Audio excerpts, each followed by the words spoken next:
हरियाणा में बिजली संकट को लेकर बिजली मंत्री रणजीत चौटाला ने जनता टीवी से खास बातचीत की और कहा कि इस हफ्ते में प्रदेश भर में बिजली सप्लाई सुचारू हो जाएगी। साथ ही उन्होंने कांग्रेस के नए अध्यक्ष और कार्यकारी अध्यक्षों के सवाल को लेकर भी तमाम सवाल उठाए। देखिए। मनोहर लाल और प्रदेश के बिजली मंत्री रणजीत सिंह चौटाला ने बिजली विभाग के अधिकारियों के साथ समीक्षा बैठक भी की है और तमाम जो बिजली को लेकर स्थिति है उसके ऊपर नजर बनाए हुए हैं। सरकार की किस तरीके से बिजली जो है वो मिल रही है और कितनी जरूरत है और कितनी जो है वो किस तरह से लोगों को दी जा रही है, तमाम जो है उन चीजों पर फोकस किया जा रहा है। मेरे साथ बातचीत करने हरियाणा के बिजली मंत्री रणजीत सिंह चौटाला मौजूद हैं। सर, सीएम साहब ने और आपने जो है वो अधिकारियों के साथ बैठक की है, बिजली व्यवस्था का जायजा लिया है, क्या स्थिति है इस वक्त हमारी? लोगों ने हमें मैंडेट दिया है, 2 साल हम बहुत अच्छा परफॉर्म करते रहे। हमारे मुख्यमंत्री जी की सलाह थी कि लोगों को जो ठीक पोजीशन है वो कन्वे करी जाए। कल उन्होंने एक मीटिंग बुलाई जिसमें मैं भी था, हमारे उनके प्रिंसिपल सेक्रेटरी उमाशंकर जी भी थे, एसीएस और एमडी चीफ इंजीनियर थे। हमने सारी सिचुएशन को एनालाइज करा। एक तो मैं सब बताने से पहले 2 बातें क्लियर करूँ कि पिछले साल से अब के हमने कल की तारीख में 33%, मैं जो भी चीज़ कहूँगा ऑन रिकॉर्ड कहूँगा, 33% ज़्यादा बिजली सप्लाई करी है। आज के दिन हम 17% कल के दिन से ज़्यादा सप्लाई कर रहे हैं। दिक्कत जो हमें आ रही है वो ये है कि हरियाणा पे बाहर का दिल्ली का लोड बहुत बढ़ रहा है। जितनी इंडस्ट्रीज दिल्ली की है वो हरियाणा में शिफ्ट कर रही हैं, क्योंकि बाहर जो निकलेंगे वो सब एनसीआर में आएंगे, चाहे सोनीपत आए, गुड़गांव आए या फरीदाबाद आए या मानेसर जाए। जितने ग्रुप हाउसेज हैं, चाहे डीएलएफ है, चाहे अंसल है, चाहे यूनिटेक है, चाहे टीडीआई है, वाटिका है, जितने भी है वो ग्रुप हाउसेज हरियाणा में आ रहे हैं। दिल्ली का सारा लोड हरियाणा पे आ रहा है। लक्कड़ मंडी, वेयर हाउसेज सब बाहर आ रहे हैं। सेंट्रल जो मल्टीनेशनल कंपनी है उनके ऑफिस आ रहे हैं। मैं आपको एक उदाहरण दे रहा हूँ। डीएलएफ का एक ऑफिस है जो 6 एकड़ लंबा है और उसमें गुड़गांव में 10 स्टोरी है, उसमें एक में ही हजारों एसी होंगे। जब इतना लोड बढ़ता है, हमारे हर साल 2000 मेगावाट बढ़ रहे हैं। पिछले 2 सालों में कोविड करके इंडस्ट्रीज बंद थी तो कभी कोई इशू था ही नहीं। अब के लास्ट साल हमारा 12120 मेगावाट थी। अब के हमें थोड़ा सा जो झटका है वो ये आया कि 1400 मेगावाट जो हमें अडानी से मिलनी थी वो आने में थोड़ा लेट है, वो इस वीक में रिस्टोर हो जाएगी। हमारा 700-800 मेगावाट का एक फ़र्क आया। हमें कल चाहिए थी 8700 मेगावाट, हम पे थी 7900 मेगावाट, तो 800 मेगावाट का फ़र्क आया। अब इसमें थोड़ा बहुत कट लगा है, इंडस्ट्री में भी लगा है, रूरल एरिया में, अर्बन एरिया में, कहीं रूरल में तो नहीं लगा, डोमेस्टिक में, पर इसमें कहीं 1 घंटा, कहीं 1 घंटा 20 मिनट ये लगे हैं। थोड़ी लोगों को तकलीफ आई है, उसकी हम माफ़ी चाह रहे हैं। एक गर्मी भी 15 साल में रिकॉर्ड टूटा है, बढ़ के आई है। अच्छा, अब इसके बाद एक दिन बीच में अंधेरी आ गई थी, कोई पोल गिरे हैं, वो भी एक कारण हो गया, पर अब हमने कर दिया। अब हमें 1460 मेगावाट अडानी से मिल जाएगी। हमें 600 मेगावाट जो हमारा थर्मल एक यूनिट रुका हुआ है उसमें हमें मिल जाएगा। वो चाइनीज में, जैसे चाइना में ये कोविड आपका लॉकडाउन उठता है उसके बाद तुरंत हमारा आ जाएगा, वो 3 दिन में हमारा इंस्टॉल हो जाएगा। और हमने 2-3 और कंपनीज हैं, जैसे आपका एक मध्य प्रदेश की, एक छत्तीसगढ़ की, वहाँ से 500 मेगावाट ले रहे हैं। एक हमने टेंडर निकाला 29-30 को, उसमें कुछ कंपनीज आ रही हैं, हमें वो मिलेंगी। बाज़ार से भी हम बाई कर रहे हैं। बाज़ार में हम 1000 मेगावाट लेना चाहें तो हमें 300-400 मिलती है, क्योंकि चारों तरफ से प्रेशर है हर स्टेट का। कोल महंगा हो रहा है, हालांकि हमारे यहाँ इशू नहीं है, पर जो बड़ी कंपनी जो बनाती है उन्हें प्रॉब्लम आती है, तो थोड़ा सा सब पे इसका इम्पैक्ट आया, तो थोड़ा हमारे आया है। पर हम इस वीक में ही, मैं समझता हूँ, हम सोल्व कर लेंगे, लोगों को तकलीफ नहीं आने देंगे। हम सारा जो, क्योंकि इसमें आपका 15 जून के बाद बरसातें शुरू हो जाएगी, तो फिर केरल में और आपका आंध्रा में, कर्नाटक में, उड़ीसा में, बंगाल में ज़रा वहाँ मानसून पहले आ जाता है तो वो पावर फ्री हो जाती है। फिर हमारे 5 रुपये 6 रुपये, जब सब मैक्सिमम जो लोड रहता है वो 15 जून से लेके 20 जुलाई तक रहता है, तब हमें बहुत स्पेयर पावर मिल जाती है। अब हमें 9000-8000 में चलता है, तो हमारा ये काम अभी 1 हफ्ते में हो जाएगा, फिर हमें कोई दिक्कत नहीं, अगले 1.5 महीने कोई दिक्कत नहीं आएगी। सीएम साहब ने और आपने अधिकारियों को यही दिशा निर्देश दिए हैं कि जो जितनी अभी उपलब्ध है बिजली और डिमांड है उसके मुताबिक व्यवस्था ठीक से बनी रहे, लोगों में किसी भी तरीके की कोई ऐसी स्थिति पैदा ना हो कि बहुत बड़ा कोई पावर संकट उनको फेस करना पड़ेगा। कल सीएम साहब ने एक और भी फैसला करा कि अब हमें कुछ अपनी भी पावर साथ में रखने हैं। हर साल हम ये नहीं देखें कि हम अडानी से लें उससे लें, तो हमने एक और यूनिट लगाने का फैसला करा है थर्मल का। जगह का तय हो जाएगा एक आध दिन में, कहाँ यमुनानगर लगे किसी दूसरी जगह लगे, वो हमारा 750 मेगावाट का होगा।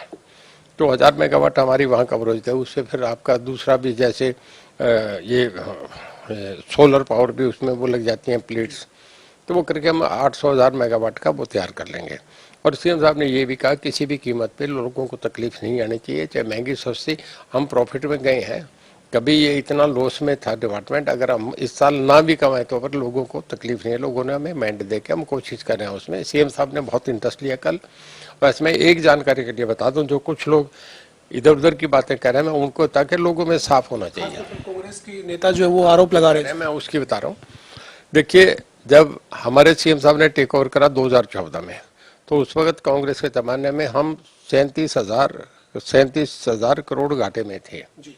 हमने घाटा कवर करके आज के दिन हम 2000 करोड़ रुपया प्रॉफिट में है।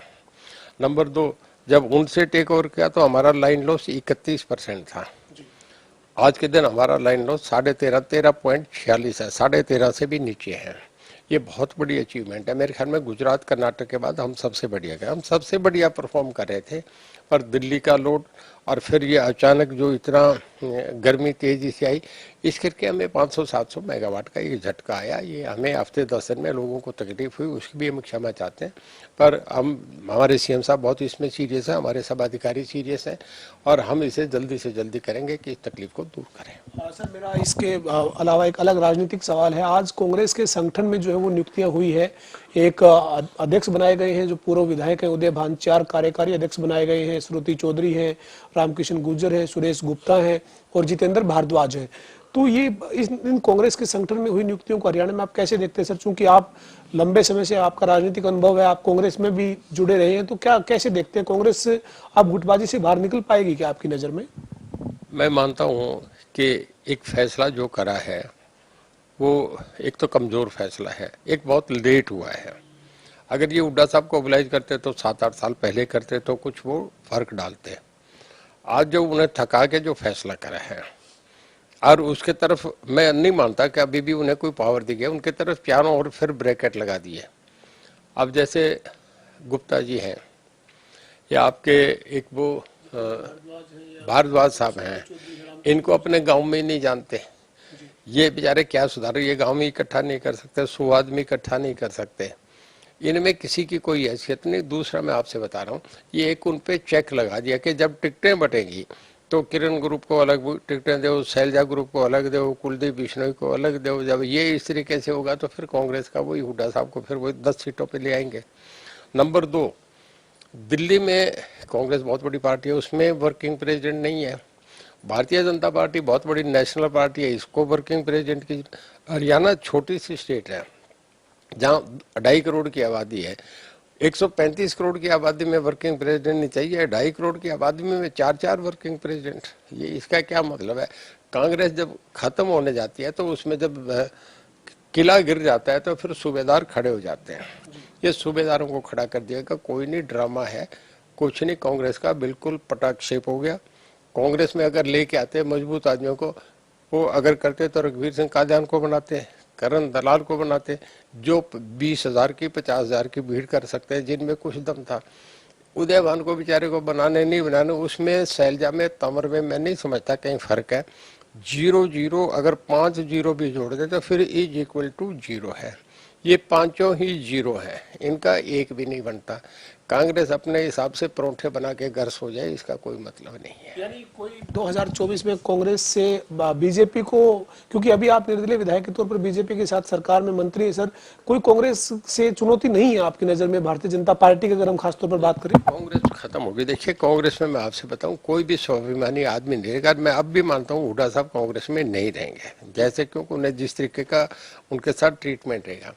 देखिए, कांग्रेस से यशवंत राव चौहान गए, भाई भी चौहान थे, अतुल्य घोष चले गए, एस.के. पाटिल चले गए, चौधरी चरण सिंह गए, चो देवीलाल गए, चो बंसीलाल गए, चो भजनलाल गए, डी.पी. मिश्रा गए, ब्रह्मानंद रेड्डी चले गए, के कामराज चले गए। ये नेहरू परिवार सबको एक, उन्होंने कंवर नटवर सिंह जी ने किताब लिखी है कि वेन एवर एनी मिनिस्टर और chief minister visit ten Janpath, they treat him as the servant of the family. तो ये इस तरीके से करके उन्होंने, जब एक फैमिली में राहुल गांधी जैसा अनाड़ी आदमी पेपर फाड़ रहे, कैबिनेट के फैसले करके लोग कैसे करेंगे? कांग्रेस एक खत्म होगी, कांग्रेस कहीं है भी नहीं। ये बात जो चर्चा तो यही है सर कि जो ये संगठन में नियुक्तियां हुई है, इसके माध्यम से भूपेंद्र सिंह हुड्डा को एक बार फिर कमान मिल गई है। उदय भान उनके चाहे नजदीकी हैं, या फिर जितेंद्र भारद्वाज जो कार्यकारी अध्यक्ष बने हैं, गुड़गांव से संबंध रखते हैं, ये उनके नजदीकी। आपको नहीं लगता कि इससे भूपेंद्र सिंह हुड्डा की इसमें जो वो अपर हैंड रहा है, यानी उनकी चली हुई, ऐसा लगता नहीं आपको? देखिए, हुड्डा साहब शरीफ आदमी है, हमारे दोस्त हैं, हमें उनसे हमदर्दी भी है, पर वो बेचारे क्या करें, उनके चारों तरफ रास्ते नहीं छोड़े, हर तरह गेट बंद कर दिया गया। एक तरफ उनके श्रुति चौधरी खड़ी कर दी, एक तरफ उनके भारद्वाज खड़े कर दिए, एक तरफ गुप्ता जी खड़े कर दिए, एक सामने उन्हें वो रामकिशन गुजर को खड़ा कर दिया गया। अब उसके बाद उदय भान उनके लिए कहाँ से रास्ता बना के निकालेंगे, मुझे तो समझ में नहीं आ रहा। उनके साथ एक मजाक हुआ है, और जब चुनाव का टिकट का मामला आएगा तो हुड्डा साहब को फिर दरकिनार कर दिया जाएगा। हमारे साथ हरियाणा के बिजली मंत्री रणजीत सिंह चौटाला थे, जो कह रहे हैं कि प्रदेश में बिजली की किल्लत जरूर है, लेकिन हम लोगों को भरोसा देते हैं कि तमाम जो दिक्कतें हैं उनको जल्द दूर किया जाएगा, और जो बिजली की मांग है उसके मुताबिक बिजली उपलब्ध करवाई जाएगी। वीडियो जर्नलिस्ट विजेंद्र सिंह के साथ पवन सिंह, जनता टीवी, चंडीगढ़।